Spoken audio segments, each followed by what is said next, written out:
If you haven't noticed it, this is a setup for you to be really hooked into this this YEC thing. This is a huge setup, right? But so with that, let's talk of today, the Karma Yoga. And this is perhaps one of the most profound topic, that when we look at whether it is Bhagavad Gita, Patanjali Yoga Sutra, or Mihaly's, Flow series, or growth mindset, they're all about shaping up how do we need to act in the situations that are all around us. So one definition, as I was contemplating the Karma Yoga in different dimensions, what it occurred to me is, the Karma Yoga actually represents two things. Number one is how can we walk on a path, or how can we take on a journey that is of a selfless action, where the things that we do, where they're not driven by more of self-centric motives, but rather selfless motives. That's one dimension. And then the second one is self-empowerment. How can we use karma as a Karma Yoga to create the destiny that we want? It's just like, going back to the excellence design in your own world. So that is truly the Karma Yoga. It is a selfless yet self-empowering kind of an axis.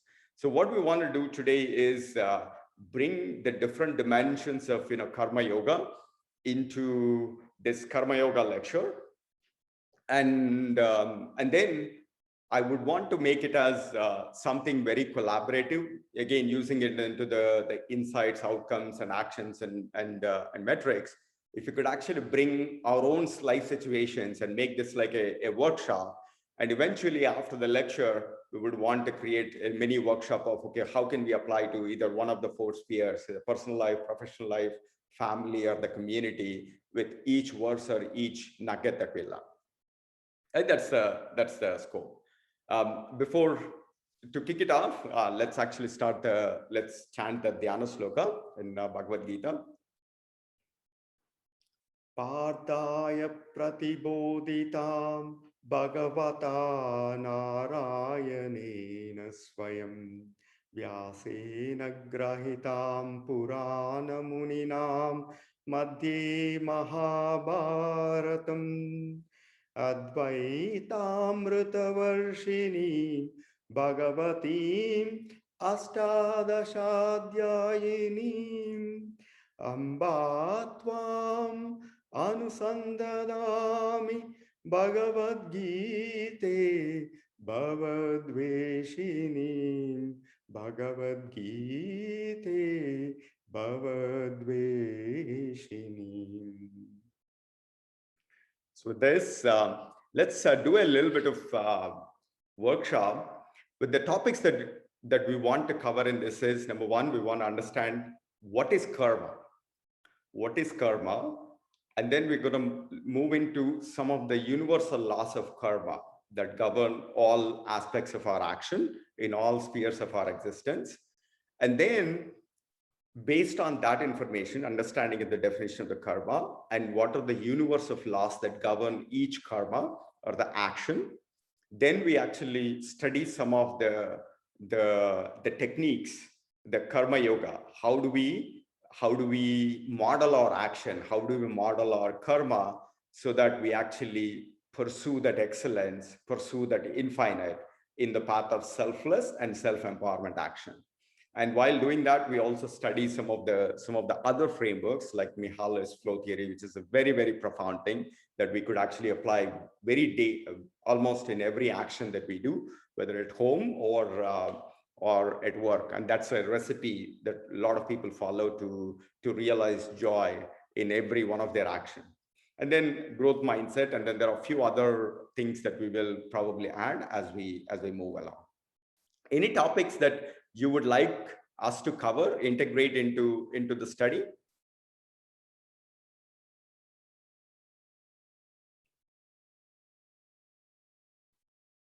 Okay, let's tackle this and see where this flows. And as always, and for today's for this conversation, right? So this is what you're planning further. YEC, I mean, the youth or is this more of our own conversation? Is it for this audience or is it for the youth audience? Just trying to. Sorry, I did not quite follow that, Ramakanji. Could you repeat what you just said? Yeah. So trying to understand this Karma Yoga topic, right? Are we discussing it as the adults that we meet on the satsang group, or are we trying to implement these topics into the YEC? No. This is like a satsang topic. It's like a satsang. Oh, this is a satsang. Okay, pure. Then that's fine. Okay, please go ahead. Yeah, this is a satsang. I mean, we just did the YEC preview and we are just jumping into the context. Just jumping into this. Yeah, okay, fantastic. Yeah. Please go. So my gratitude and blessings is always to Sri Ramji or Ekaji for imparting some of the core wisdom, particularly from Bhagavad Gita and Patanjali Yoga Sutras. So the first and foremost is, growing in India, karma has actually taken on many different definitions, from my childhood to now, and different people, refer to karma as, different things.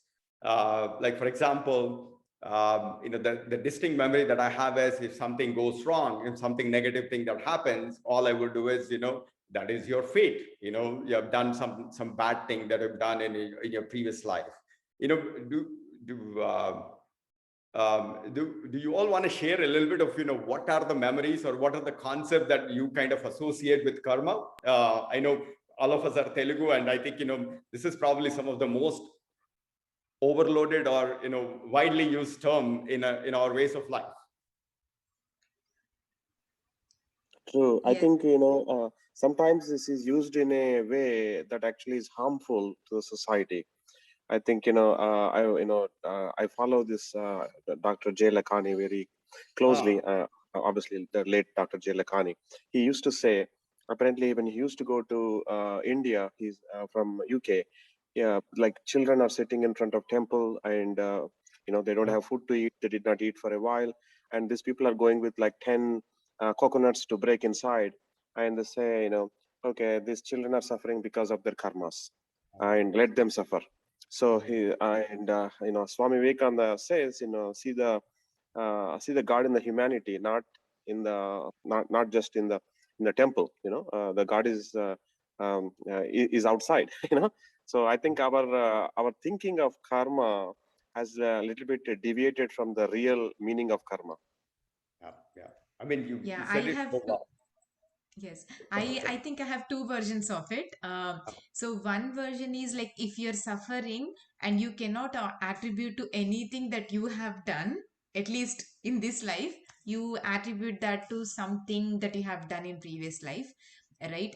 So that's one thing. And secondly, people also used like in India, as you rightly pointed, used it to create a sense of fear, sense of morality, for lack of a better word, right? Like, if you don't do this right thing, remember that you will pay for it. Your karma will follow you, right? So I think these are the two versions. Actually, I was following the conversation that Tony Robbins had with Sadhguru on this very topic. And it was interesting. Actually, I'm interested to hear more from you. But yeah, those are the two memories that I carried from my childhood, and over the years, with conscious effort, I tried to erase that, and I tried to synonymously use karma as action, right? Really, like, I pretty much use it like, this consequence is a result of some action, like that I have done, or a series of decisions, or rather, what do you call it, different path that I have taken got me here where I am. That's wonderful. I mean, you expressed it so beautifully. And do you want to share what was your primary takeaway from Sadhguru's topic? Because I recently listened to an interview of Vishen Lakhani from the Mind Valley of the Sadhguru, and it actually started on this very topic. And that kind of reinforced one rather kind of a hazy concept, which I always believe, very much like Vivekananda. I'm a big fan of Vivekananda. I subscribe to his philosophy, which is like, we are here to And Vivekananda always says, I want to be born like a human to actually create a better world for in among ourselves. And he didn't want to even have more temples. Like, I don't need more temples. I need more technology, tradition, tolerance, and to actually create a better living for all the humans.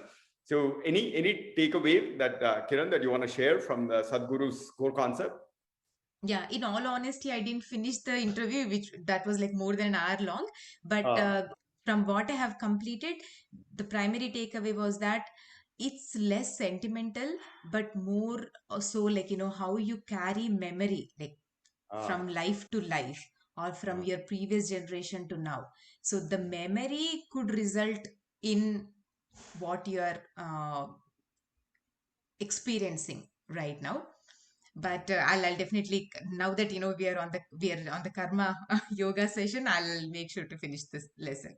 I see. I see. One more thing, Jay. I think if you apply, if you look at from the quantum mechanics standpoint, even physics can explain this karma, because we call everything as a fields, quantum fields, and any action anybody does will have effect on these fields. So the closer you are, the more effect it will have on you. So that's why staying in company with like-minded people, you will have a good effect on you. And people, that's why we have to be with like-minded people who share similar thoughts, because going to places like where Adi Shankaracharya may be born, going to the temple, I believe it has some influence, because I think there is some force there that will affect your karma. So all these forces gang up and create the result. Not just our actions, not Newton's third law. It is not as simple as that. It transcends multiple decades or generations, space and time. It transcends space and time. So that's why I think as we learn more, even from the science standpoint, I think it will come down to this. They will probably end up using the same word karma to mean it. So more I learn about quantum mechanics, more I say, okay, that's why all these people, Tesla, Oppenheimer, all this became Vedantis, because they found the best answer in Vedanta. Yeah, absolutely, absolutely. In fact, initially they have some simple victories when they reduce the number of variables. When they look at the quantum mechanics, it's the qubits level, right? With the amount of multiverse and the many fields of action that are influencing a particular thing, Einstein came very close to the theory of everything, and then they finally cracked it. Is like, no. There is a bigger Advaita Vedanta, kind of at play, right? They all go into the spiritual dimension. But I think, I truly believe the quantum mechanics has a direct correlation to the karma theory. Now, if we could actually apply the quantum computing or the quantum physics, we can truly model our behaviors to navigate this world in a more joyful way. I think, that's the total effect of it, which is beautifully said. Ramakanchi, anything that you would want to add? No, we are doing good. But Sunilji, I think I'm really shocked. You said Jailakani is no more. Is it true? Wow. He died. I almost literally cried for entire day when he died. I never saw him. But I followed him for years, and I would call him as my online guru. Online guru, right? Because he's a clear voice, very straightforward, and amazing. Okay, so with that, I think you put me into silence as well with hearing this not so good news. But with the amazing stuff he has already done for all of us, I think there's nothing for us to redo. It's just run his video tapes for answering any of our questions. Right? With that, back to you, Sriniji. Yeah, thank you. And I think, for some reason, he's been on my YouTube recommended list. I've been watching some of his things, and his insights about Vivekananda and all those things are absolutely fantastic. So coming back to my insights on this karma, as we all said, growing up in every religion or every faith use karma as a way of control, way of creating fear. And basically it's like, and then also to establish some kind of a status quo in the world, so that, we cannot really do anything about it. Somebody is like, like the example that we use, if there are kids on the orphans and that are actually doing, we always equate it to something like a previous thing in a way where we could numb our consciousness so that, we can actually continue to lead our lives. And it's always like, okay, you do good things, then you actually do a better life or something. And some people actually connected it to, if you lead a better life, then you go somewhere and then you get a better kind of an outcome. So it's almost like used as a social engineering to control people, to instigate fear, and then to be able to use control. Right? That's where we always played with the fate and everything as a status, which is like, okay, the fate resulted in this, and this is a consequence. And fate and control are a big part of it. But what karma truly is, as Sadhguru actually said, there is an element of the memory. I mean, we all carry memories in this quantum mechanics, from generations. There is the memory, our DNA is a memory that is a carryover from our generation. So we all carry forward this memory from lives and from generations. But the real karma is, how can we transcend these memories? How can we transcend these memories that are either carried over from the lifetimes or even the impressions that we accumulate? Like, for example, 10 years ago, I used to have all kinds of habits. But then how can I actually take control of my life to then create the life of my own making? And that is karma, which is like, taking control of your destiny, taking action, and to be able to design more joyful experiences, where we should be able to transcend the memories that we carry over from the previous lifetimes or the influences that are happening. And then we can actually design the life of our own choice. I think that is truly the self-empowerment, in a kind of message.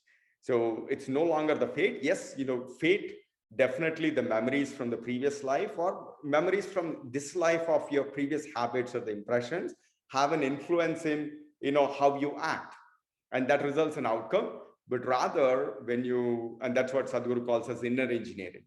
The inner engineering is, you can actually go through the process of yoga, or, how you can actually mold yourself, where you can actually create the separation from your memories, and then you can actually build a life of that is of your making, of your choosing. I think it's more of an empowerment message, not as a fatalistic message, not as a control and the fear and the fate kind of a message, right? But I think, our job is to convert all of us. I mean, even some of us, who are very well educated, we often are looking into things like, planets, like, if you want to do something, we look in the sky, or we look in, different things, or we do chanting.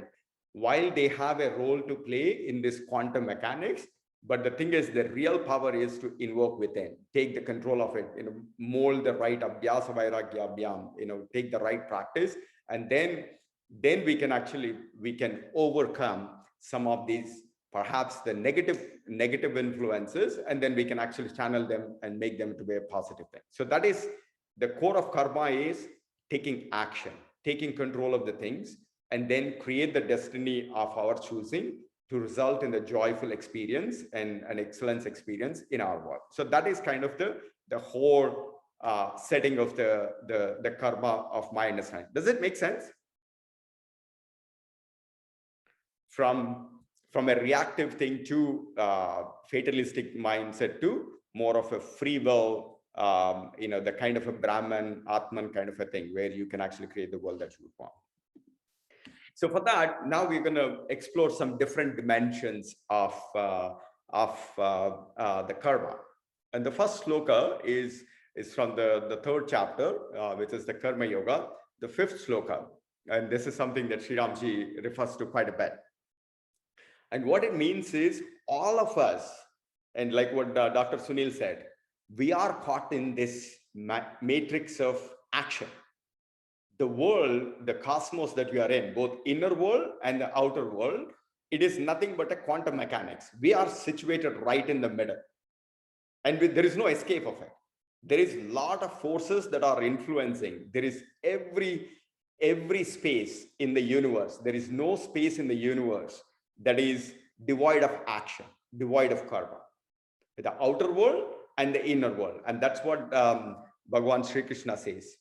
Nahi kaschit kshanamapi jatatastati akarma krita karyate kshavashah karma sarva prakritir jair gunaham. What it actually means is nahi kaschit kshanamapi.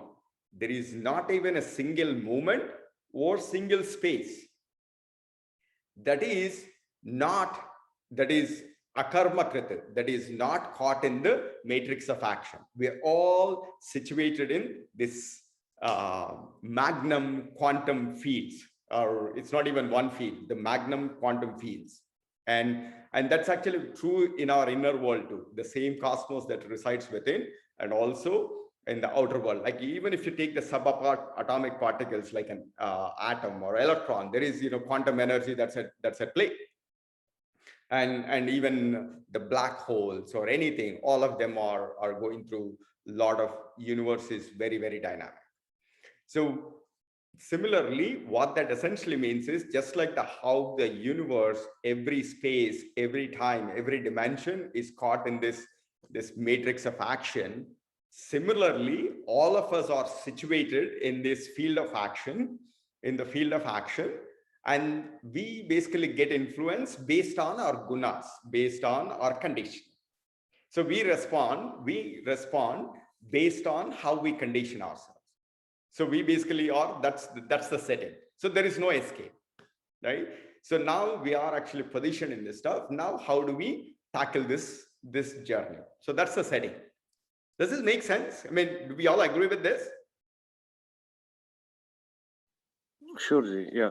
I think one more thing, sometimes the karma is not only the commission, but also omission. Not doing something is also a karma. So I think a lot of people only think about commission, like doing thing. Like somebody is we are seeing somebody who is in trouble and we are just walking away, not doing anything. That is also a karma. So that's why Bhagavan Krishna says, there is no moment where you are not doing karmas. You are doing karmas all the time, whether it's omission or commission. Exactly. I think, you said it so good. I think this is my greatest learning. Number one is omission and commission. Both are the equal parts in the thing. And that's what, we'll actually see this, in some of the latest verses is that, action and inaction are essentially both the same. And when you can treat both action and inaction are the same, that's when we actually reach equanimity. And that's the right way to navigate this quantum field. But I think, the summary here is, as we all talked about, the universe is in continuous action, both inner world and the outer world.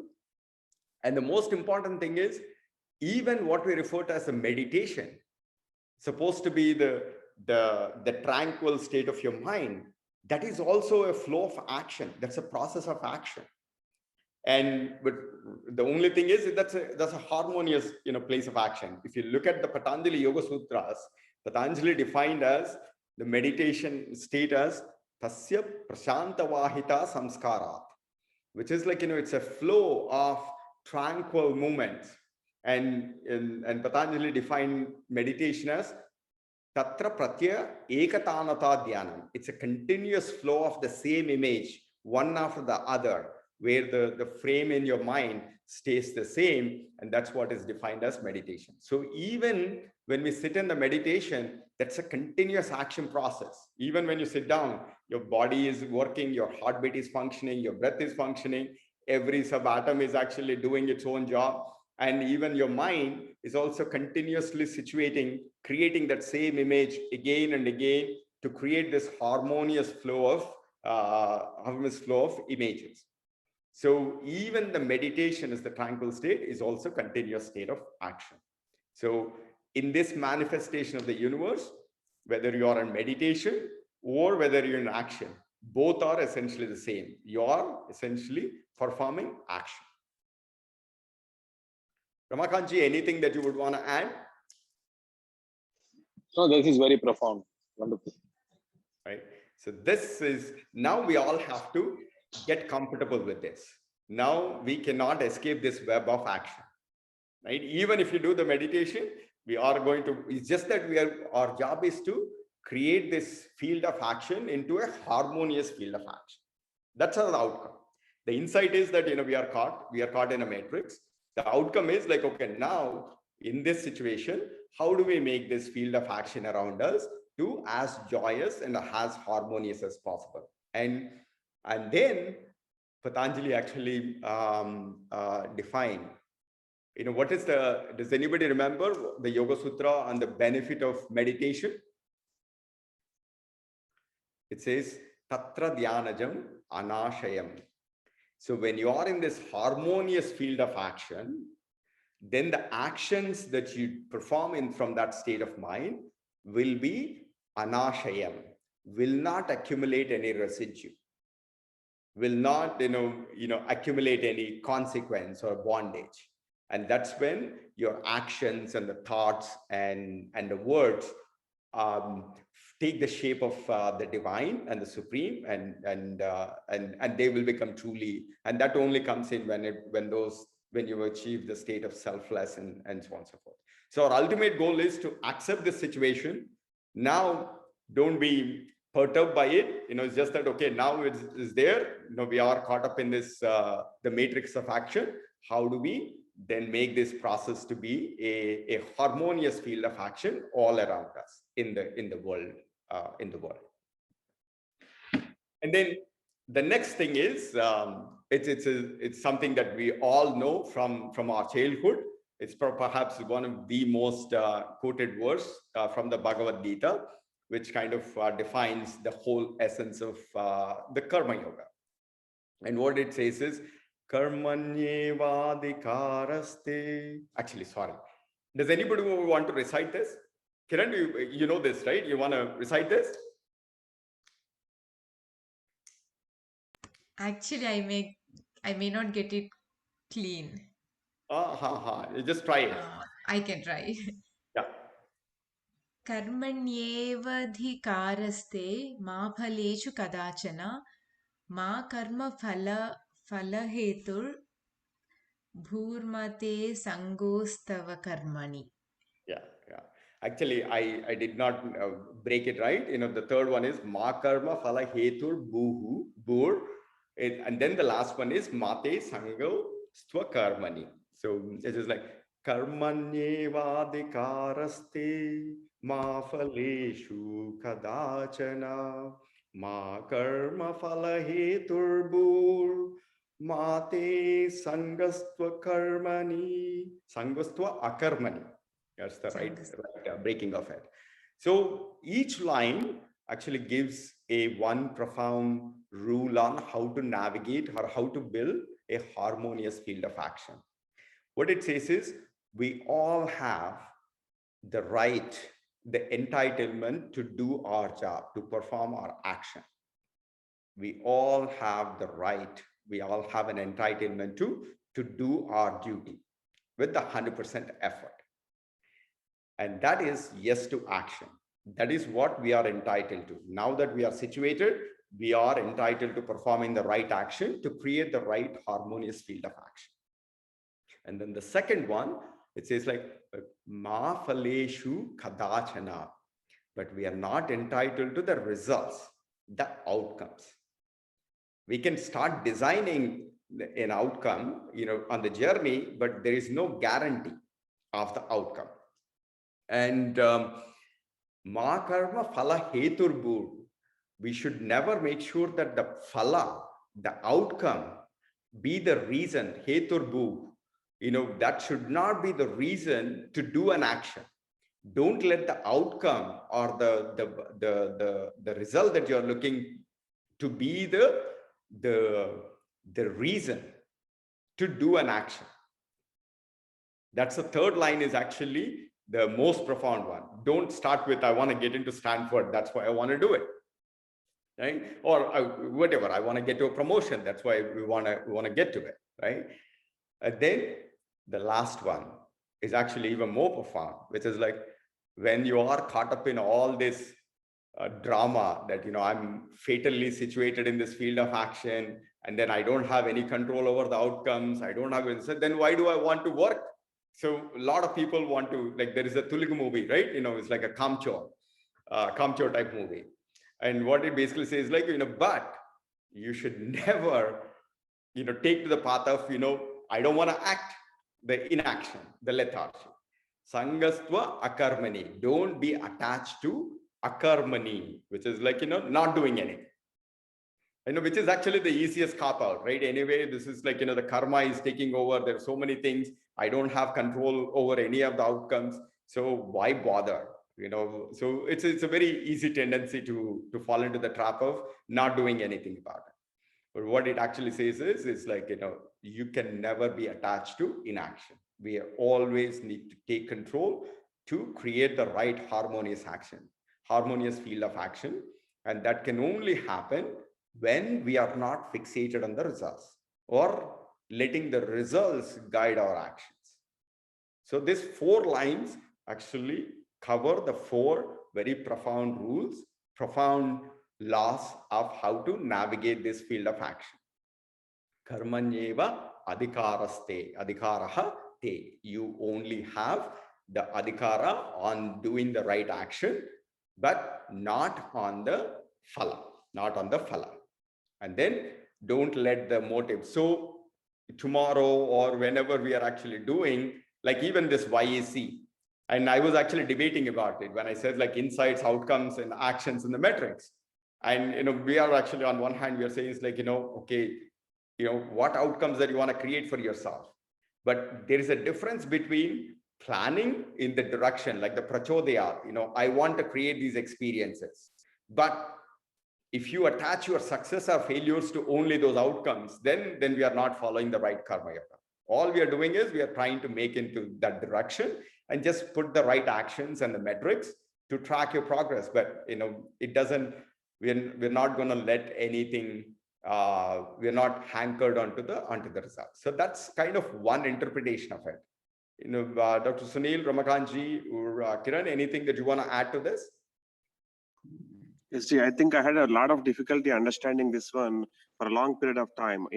Why should I do something when I not expecting a result? I think the same question was asked by Arjuna again in that Bhagavad Gita. Why should I fight this war without expectation of result?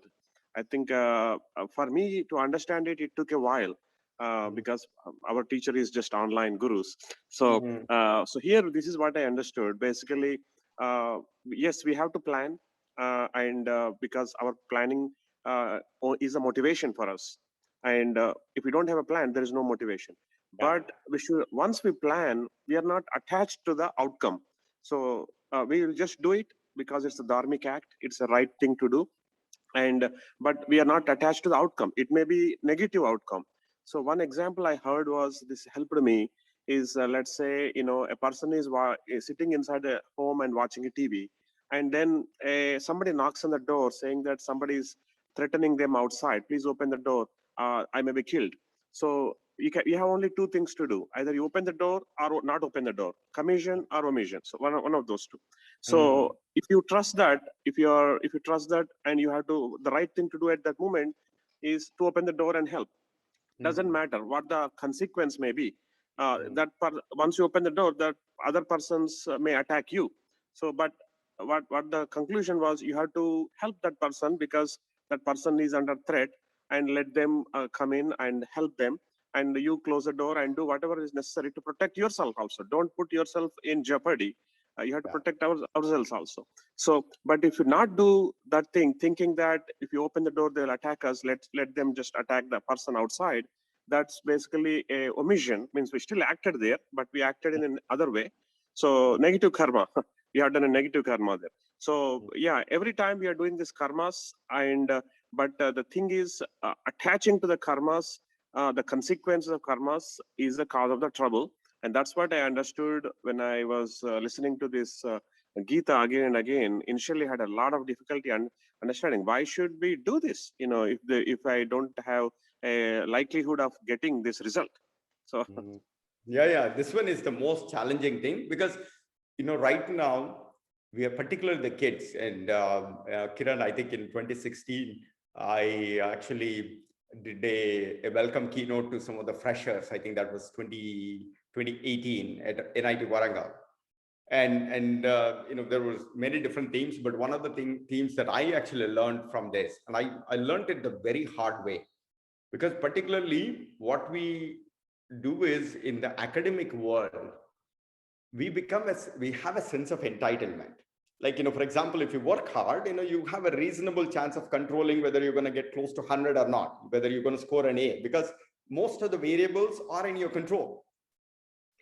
But once you step out of this sheltered environments, like at home or at school, where the number of variables are still, something that you have some control over, but once you get into the workplace, or once you get into more like a relationship or relationships, then there are a lot of things that are at play that you do not have any control over. And the secret is by not cranking more hours. Like, for example, if you want to get A, you could probably, add more hours into the practice and get some additional tools, and then you can perhaps score an A. And sometimes when you are working in the team, by putting more hours, you are only probably adding a negative experience to yourself than actually getting to the thing.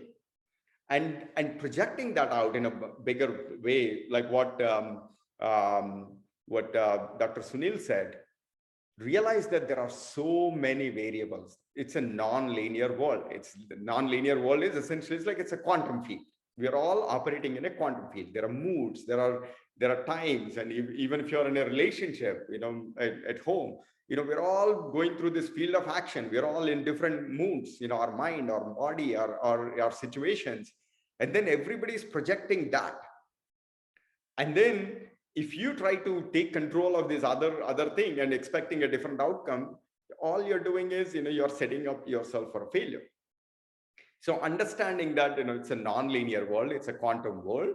So you only have the right to do, okay, what are the right behaviors that I need to exhibit? Dharma kshetre, kurukshetre, in that thing, in all the two fields of action, in this shariram and in the world in front of you. Our only thing is to kshetre kshetre kuru dharma. Just act dharmically with the right universal values. Act according to dharma. And that dharma is the character muscle. But the beautiful thing is, what is revealed to us is, when you are established in dharma, it actually builds the right intuition. And we see this with chess players as an example, right? In the chess players, when they are playing the game, it's a very complicated moves, right? When you're doing this, but most of the time they quickly calculate the moves that they make, they end up being the right ones. Because what they've done is, by building that core of yogic principles, or the right dharma, training their mind, and all those things, what you've done is you've actually built the right intuition. That intuition has an ability to align with the quantum forces. So most of the time you end up making the right thing. So the only thing that we need to control is, again, don't look on magic. The magic intuition is only, it can be harnessed, like samyama. Samyama is that intuitive power. It can be harnessed by actually following the right yogic processes, following the right conduct and the universal human values of yama, niyama, and samyama, that actually builds the right power, where you just do the right behaviors. It can actually guide you to the right outcome. And sometimes you may not think that's the right outcome, because we only have a myopic view of what is right or wrong. But the universe has a much gigantic time horizon, or the space horizon. And it actually is it always is trying to do the right thing. So I think, that is something that I think pretty much all the kids in today's world, and I've seen this with my older daughter, and I'm still trying to work on this, because for her, the joy is accomplishing, milestones. And the karma yoga is perhaps one of the most important lesson that we could impart to our kids and ourselves. We often are fighting for promotion or a bonus, or we invest in stock market, and then we want to the stocks increase, then we actually do it.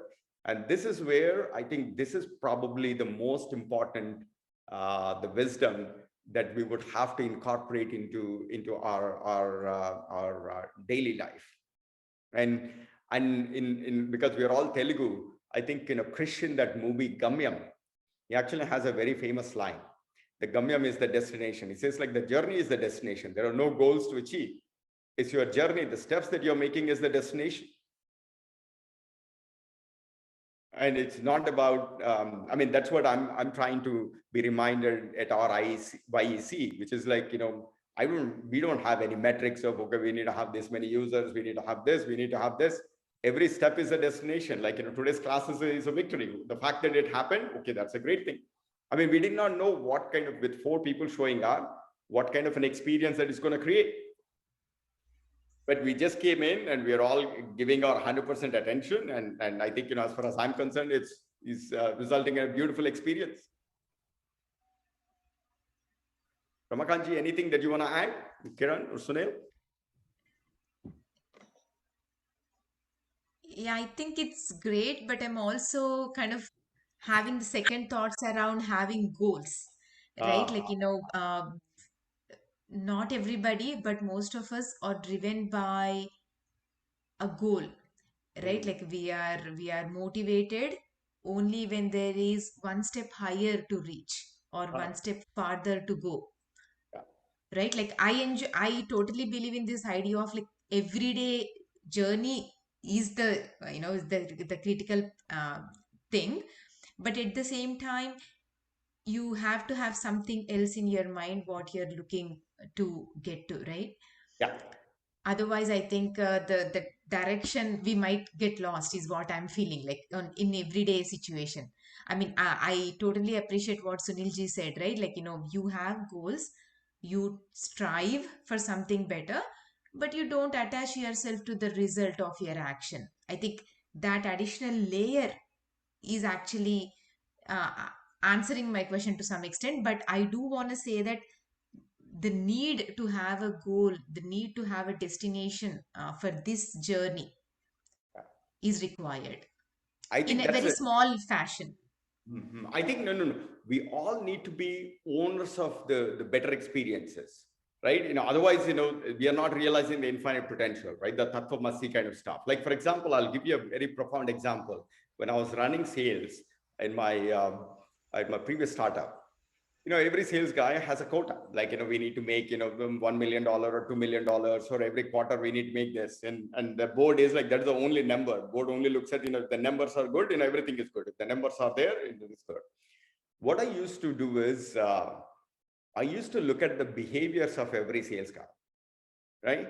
Which is like, what are the actions that you're doing? Like, when we make it to the goal of 2 million, it needs to correspond to some kind of a good behaviors. The right behaviors, we have to believe the right behaviors lead to right outcomes. Sometimes we may get lucky. We may get into a relationship and we may sign a $10 million with a company. But if that creates a habit of, okay, I don't need to do the calling and I need to do this many meetings, and there is the pipeline. If you're not exhibiting a daily behaviors or the right behaviors in pursuit of a goal, and if you're only fixated on, okay, I met my quota, that means I'm good. If I did not meet the quota, that means I'm bad. I think that is where we are living an outcome-centric goal. So I think, while we need to have a plan and the journey, the plan to the destination and the goals, but that needs to be substantiated with the right behaviors to achieve that. Your focus needs to be on the journey, not on the outcome. So that is the most important thing. And again, as an example, like, if kids want to get to Stanford as an example, right? Or Stanford or MIT. So once we've set that as a goal, which is like, we all need to calibrate it. And then there is an element of karma, actually. There is an element of karma, what goals you set up. You also need to, Mihaly talks about it. And even the Karma Yoga also talks about it. If you actually set up a goal that's beyond 20% of your resources, then I think, that's not quite good. Right? But over time, you can actually cumulatively, you can build that capacity. But assuming that you set an achievable goal, like a SMART goal, something that pushes your abilities by about 20%, then you immediately need to substantiate it with the right behaviors, right? What are the action plan? And then control the hygiene about how well you are executing the steps. But if you're only always looking at the end goal, okay, am I getting there, as opposed to not focusing on doing the right thing, then it's almost close to like a lotto. And this is sometimes, and I used to have this discussion with the board in the early days where we were beating our numbers by a thing. Then everything board used to is like, this is one of the greatest companies that you have ever met. And then when I went in, and then it's just like there were not good behaviors on the product, but we were just cranking the numbers. And then once the numbers started happening, then everything that we're doing was bad. And then the board comes in for 1 hour every 2 months or 3 months. And then the first thing that they look at is the numbers. And if the numbers are good, then everything that you do is good. If the numbers are bad, everything that you do is bad. Instead, I actually wanted to flip that. Okay, we all have quotas, we all have numbers, but we need to bring it back to the actions and the metrics. Are we actually exhibiting the right behaviors in the pursuit of the goal that you're actually doing? If you can control that, the right to perform, and then I think all the right things are going to happen. I think that's one way to look at it. Dr. Sunil, anything that you want to add?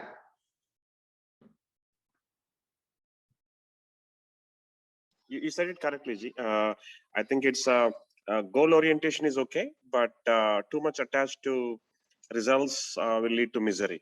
Personally experienced it in my goal oriented for medical school, and it leads to a lot of stress. And nobody gave me an alternative path. When I was in my college years, my dad said, you need to become a doctor. Then, yeah, otherwise it looked like there is no other life if you don't. Then it's so much stress. I told my son, if teachers apparently ask him, what do you want to become? I told him, forget about everything, just become a good human being. So tell them you're going to become a good human being, no goals now. So your goals will come, priorities change, things will happen, goals will change. So I told him, no, don't set any goals, just learn Bhagavad Gita. That's good enough for me. I see. That's actually, I mean, I think we have this dialogue. I think, we need to have, the human pursuit is the total mind control. But then the moment you bring it down to the steps and then think about, am I actually exhibiting the right behaviors? Am I building the right character? Am I building the right thinking? Am I doing the right execution engine? Without these three muscles, if you get the good thing, and then the interesting thing is, you may set the doctor. Once you become a doctor, the life after that is not as rosy as you think, because you don't have the core muscles. Then you basically look for like, okay, what is the next goal to bring me the happiness? Then you think that, okay, maybe I should marry somebody, or I should maybe buy a big mansion, but you still don't have the foundation of the character, or how to be joyful with yourself. Then you're always, that's what Patanjali says, right? The first Yoga Sutra. Okay, you tried everything, going one after the other, one after the other, one after the other. Now come Atha Yoga Anushasanam. Now come to the practice of yoga. Now build the foundation. Then you go try to pursue the thing. It's a great conversation, but Srini, apologies, I have to drop for something like for kids on a Saturday evening. But I'll definitely catch up on the session that I'm gonna miss.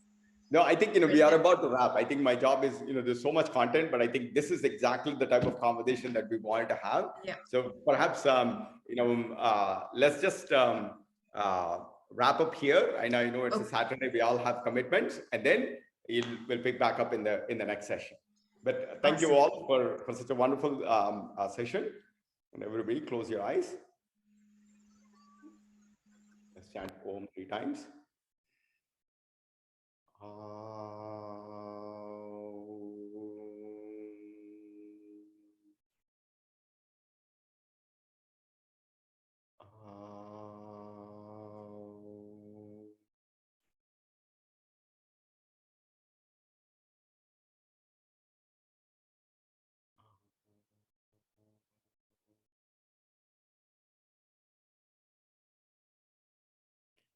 Om Sarve Bhavantu Sukhinah Sarve Santu Niramayah, Sarve Bhadrani Pashyantu, Ma Kasyid Dukkha Bhag Bhavet.